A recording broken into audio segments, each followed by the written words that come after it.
മന്ത്രി പി പ്രസാദ് ജനങ്ങൾക്ക് പുതുവത്സര ആശംസകൾ നേർന്നു.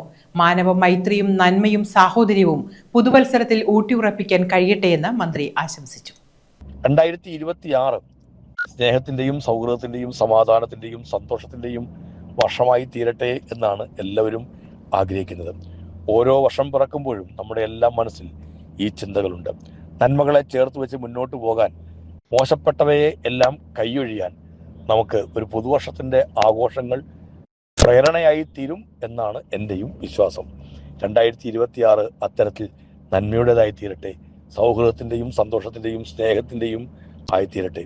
സ്നേഹം പൂത്തുലയുന്ന ഒരു പുതുവർഷം ആയി 2026 നമ്മുടെ എല്ലാം ഉള്ളിലുണ്ടാവട്ടെ, നമ്മുടെ എല്ലാം മനസ്സിലുണ്ടാവട്ടെ. നാം ഒക്കെ ഏർപ്പെട്ടിരിക്കുന്ന ഇടങ്ങൾ അത്തരത്തിലാകുന്നുള്ള പ്രയത്നങ്ങളിൽ നമുക്കൊന്നിച്ച് ഏർപ്പെടാം. ഒരിക്കൽ കൂടി നിങ്ങൾക്കെല്ലാവർക്കും ഹൃദയം നിറഞ്ഞ പുതുവത്സര ആശംസകൾ നേരുന്നു.